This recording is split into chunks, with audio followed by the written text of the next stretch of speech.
The airport was buzzing with that strange blend of exhaustion and urgency that only late evening flights carry. And among the crowd walked Amira Lennox, the 25-year-old tech billionaire the world pretended to understand but never truly did. A young black woman whose rise from foster care to global recognition felt more like myth than biography. Yet tonight she looked nothing like the glamorous icon the internet adored, dressed in a plain hoodie, hair tied back, determined to travel unnoticed as she made her way to gate C-17 for a flight she hoped would be quiet, simple, and free from attention. But fate had a habit of loving performance more than peace. She scanned her boarding pass seat for a first-class window perfect for the silence she needed before a high-stakes meeting in New York. But when she finally boarded, heart easing for the first time that day, her steps froze the moment she reached her row, because someone was already in her seat, a middle-aged white man in an expensive blazer, shoes crossed, phone in hand, posture dripping entitlement as if the cabin belonged to him and everyone else was trespassing. Amira cleared her throat gently, trying to avoid exactly the kind of scene people online loved to twist into narratives far from truth. But the man didn't even look up until she said softly that he was in her seat, and when he did, his eyes scanned her from hoodie to sneakers with a smirk that made her stomach twist. "Sweetheart," he said, waving his hand dismissively, "I'm settled in. Just take another one." The cabin grew quieter around them, not because the passengers cared, but because humans sensed tension the way animals sensed storms, and Amira felt every gaze prying, waiting, searching for drama. Something viral, something messy. She breathed in, stayed calm, told him she wasn't budging because the seat was hers, purchased with her name, her money, her booking. But he leaned forward and said, "People like you always want trouble when things don't go your way." The words hit with a sting sharpened by years of hearing variations of the same insult, the same coded dismissal, the same "you don't belong here" disguised as casual irritation. And heat simmered beneath her ribs, not anger exactly, but a steady certainty that she wouldn't shrink for anyone, especially not tonight. A flight attendant approached, her smile thin, professional, but trembling slightly because she could already tell this was the kind of moment that spiraled into paperwork and complaints. And Amira explained the situation while the man interrupted repeatedly, insisting the airline must have mixed something up because he always flew in seat 4A. The attendant scanned his pass, eyes widening just the slightest, because he wasn't even supposed to be in first class. At all his seat was 28C. When she pointed this out, the man's face shifted from arrogance to something uglier. But before he could erupt, the plane lights flickered unexpectedly. The engines hummed lower, and a muffled announcement crackled through the speakers telling everyone to remain seated due to a temporary technical irregularity. Though the pilot's tense whispers through the slightly open cockpit door hinted there was more happening than anyone wanted to say, the flight attendant insisted the man move, firm now, no longer masking the authority behind her uniform, and passengers watched as he finally stood, angrily leaning close to Amira as he muttered something she couldn't fully catch except for the final word. "Problem?" He brushed past her shoulder deliberately as he headed toward the back of the aircraft, leaving a trail of tension behind him like the wake of a storm. Amira sat down, exhaling shakily, but something about the plane felt off. The crew looked restless, walking briskly, whispering into radios, avoiding eye contact. A maintenance worker entered the cabin briefly,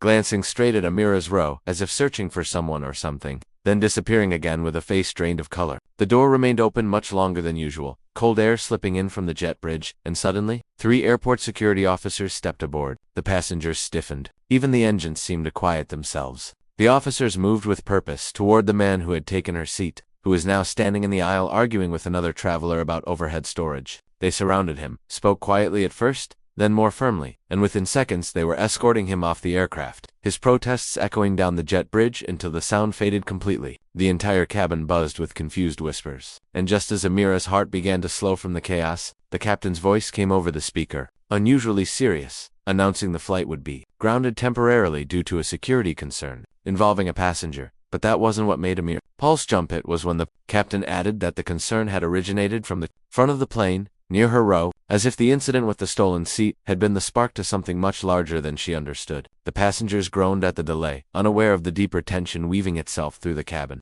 unaware that the man removed from the plane wasn't merely entitled but dangerous, unaware that his stolen seat had not been a coincidence at all. Amira stared out the window, watching the runway lights blur, as a strange feeling, one she couldn't name yet, pressed into her chest. A quiet warning whispering that tonight she wasn't just a passenger on a delayed flight. She was the center of something unfolding in shadows she could not yet see. She took a slow breath, steadying herself, knowing instinctively that the grounding of the flight wasn't an inconvenience, but the beginning of a chain reaction that would drag long-buried truths into the light. And as she waited for the next announcement, the cabin hum deepened, the lights dimmed again, and a single chilling thought curled through her mind. Someone on this plane had been looking for her.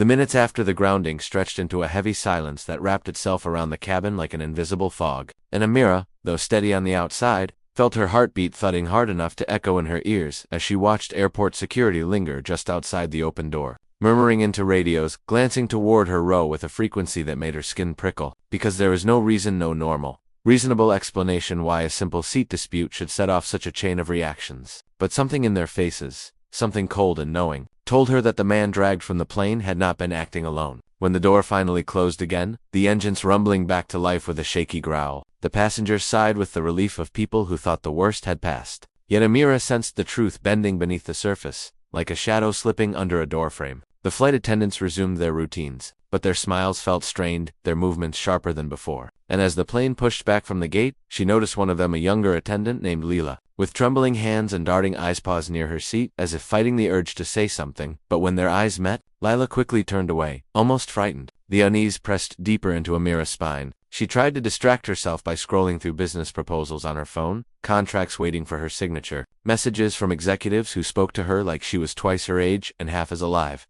Yet she couldn't focus. Not with the memory of the man's muttered problem, lingering like a curse she hadn't deciphered yet. The engines roared, the plane accelerating down the runway, and Amira braced herself for takeoff, but just as the nose lifted, the entire aircraft jolted violently twice as if something had struck the underside, and gasps erupted from the passengers as the plane abruptly leveled out and slowed, rolling to a stop still on the ground. A sharp, metallic burning smell began to lace the cabin air, barely noticeable but impossible to ignore. The captain spoke again, voice controlled but too tight to hide the alarm beneath it, announcing they were experiencing a mechanical anomaly and would be returning to the gate immediately. Passengers complained, groaned, cursed under their breath, but Amira sat frozen, her mind catching on one thought like a hook. The grounding wasn't random, and this sudden malfunction wasn't, either. The plane taxied back, slower than seemed necessary, as if the pilots feared pushing it too hard. And when they reached the gate again, fire crews and more security were already waiting. This time when the door opened, the first person to step aboard wasn't a mechanic or officer. It was a tall woman in a black coat with an airport security badge clipped to her collar. But something about her didn't match the rest of the uniformed staff. She moved with too much purpose, scanning faces one by one until her gaze locked onto Amira like a camera lens snapping into focus. She walked down the aisle, quiet but heavy-footed, and stopped at Amira's row. "Ms. Lennox," she whispered, her voice low so others wouldn't overhear. "I need you to come with me. Right now." Amira's breath caught. She wasn't used to fear pressure. Yes, the world's expectations pressing like steel plates. But fear was different, raw, instinctive, ancient, but something in the woman's tone stirred it inside her. She asked, keeping her voice composed even as her pulse raced. But the woman simply said, "Because someone tried to harm you." The words hit like ice water down her spine. The man, the stolen seat, the sudden grounding, the malfunction. It all snapped together with horrifying clarity. The passengers watched in confusion as Amira stood, grabbed her bag, and followed the woman toward the front of the plane, whispers following her like trailing vines. The moment they stepped into the jet bridge, 2 additional security officers closed in, not threateningly but protectively, urging her forward as the door shut behind them. Amira's mind spun with questions she wasn't allowed to ask.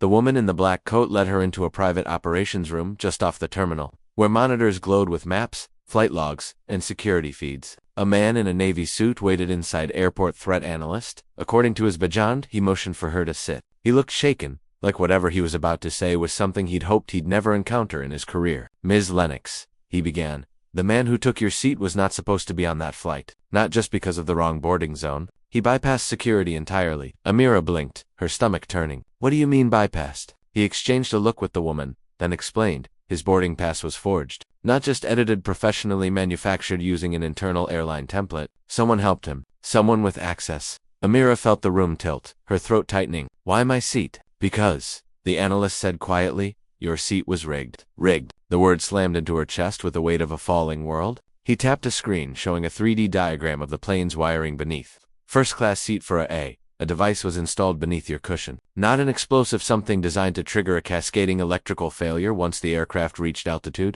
It wouldn't have taken the plane down, but it would have caused a fire. Enough to spread, enough to injure or kill the person in the seat before anyone could react."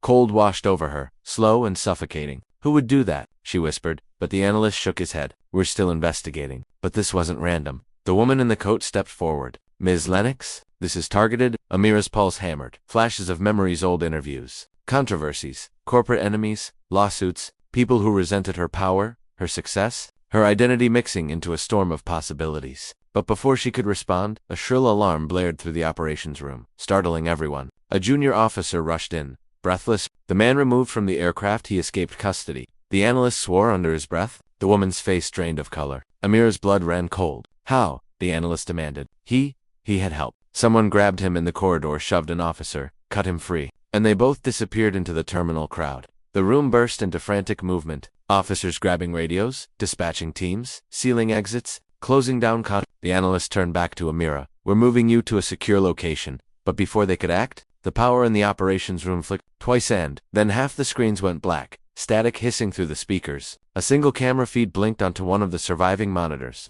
Grainy but visible, a crowded terminal hallway, and in the center of it stood the man who had taken her seat, staring directly into the camera, breathing heavily, eyes wild with something between rage and intent. He lifted a piece of paper to the lens, a message, a threat, a warning, but the resolution was too poor to read it. Then, as if sensing Amira watching from behind the glass miles away, he smiled a slow, sharp, chilling smile, and the feed cut to black. Amira swallowed hard, her hands trembling despite her efforts to stay composed. The woman in the coat placed a firm hand on her shoulder. We need to go, now. They rushed her through emergency corridors beneath the terminal, weaving past equipment rooms and access tunnels that smelled of oil and concrete, the officers flanking her with urgent steps. But as they neared the exit to the secure vehicle bay, a deafening bang echoed through the tunnel, followed by the shatter of fluorescent lights overhead. Debris rained down. Officers grabbed Amira, shielding her body as another explosion reverberated from the far end of the hall. The tunnel filled with choking dust. Emergency lights flickered on, dim and red, painting the chaos in a hellish glow. And then through the settling dust, footsteps,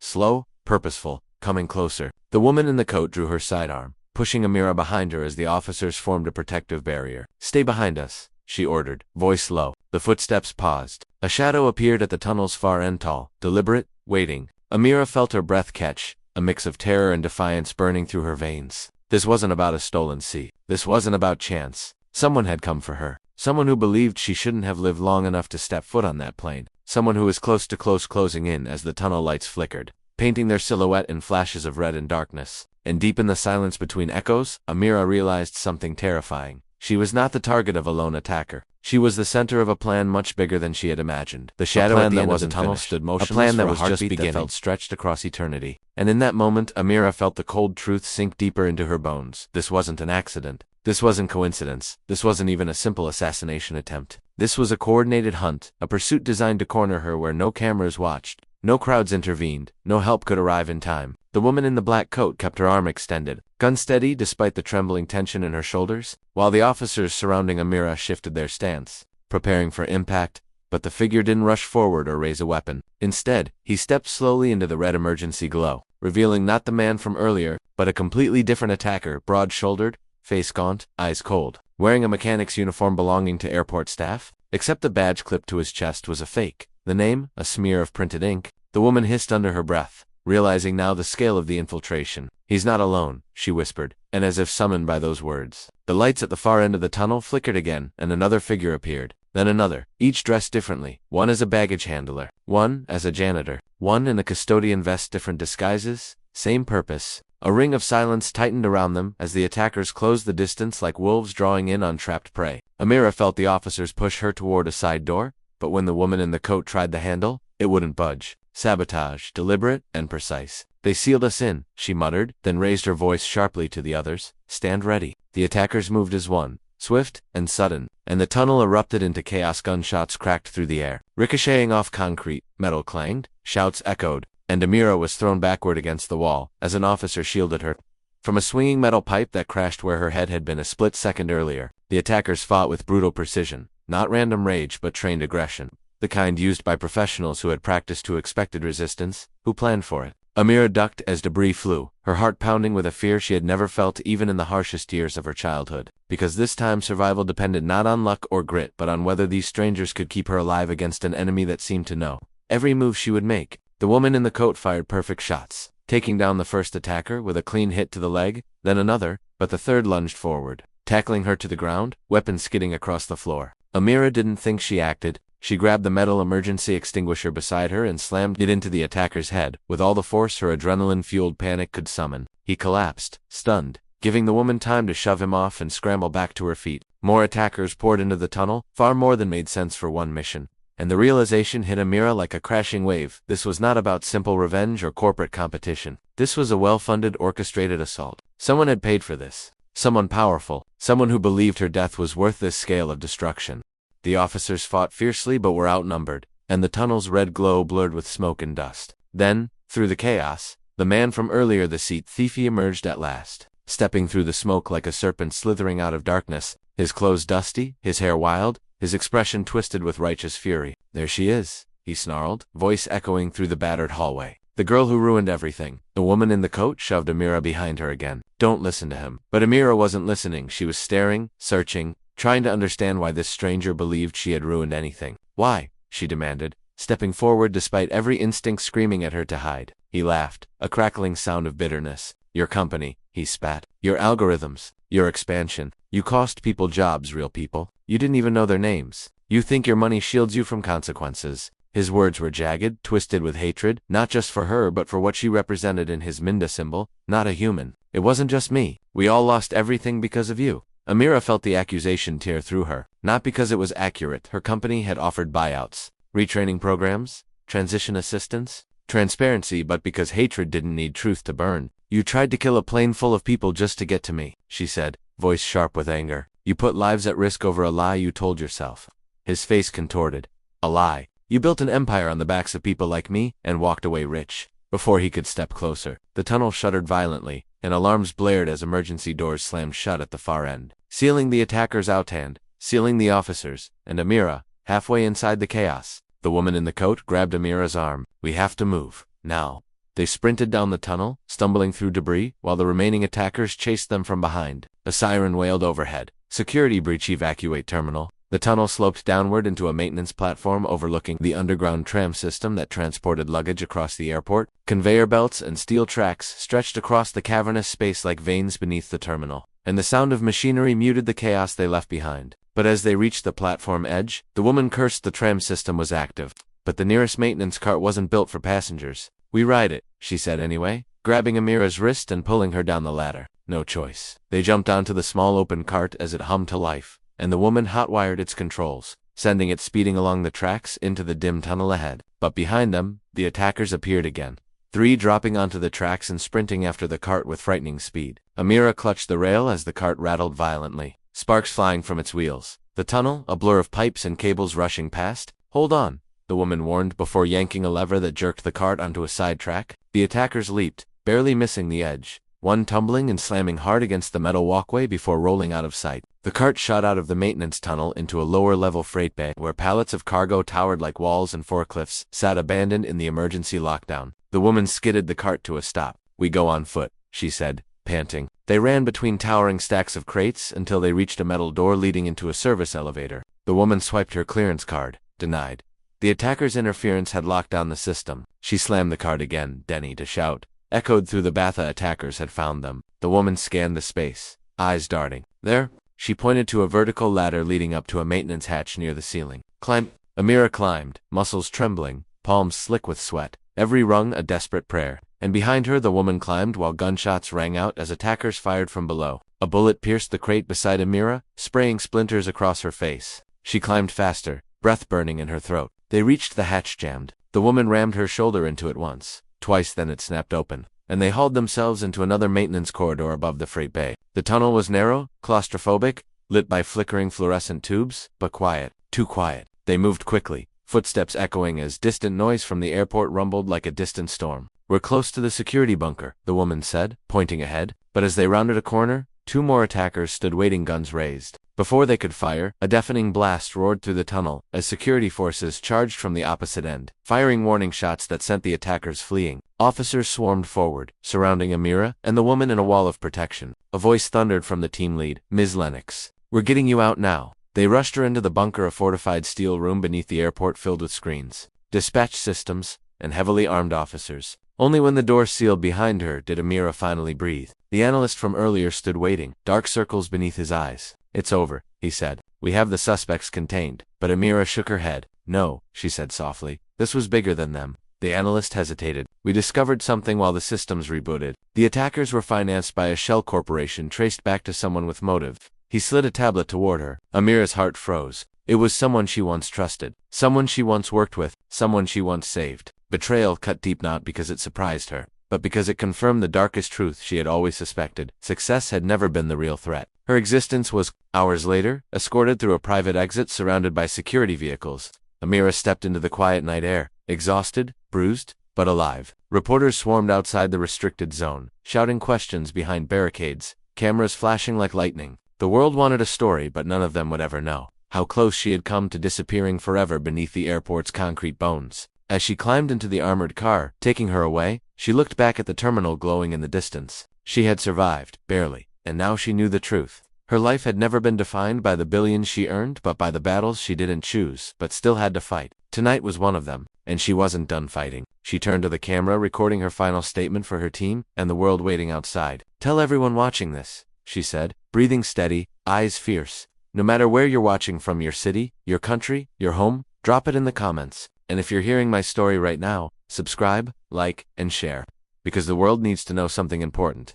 She leaned forward, voice low, powerful, unshakable. "I survived for a reason, and I'm not done yet." Then the door closed. The car pulled away, and Amira Lennox disappeared into the night alive, unbroken, and ready for whatever came next.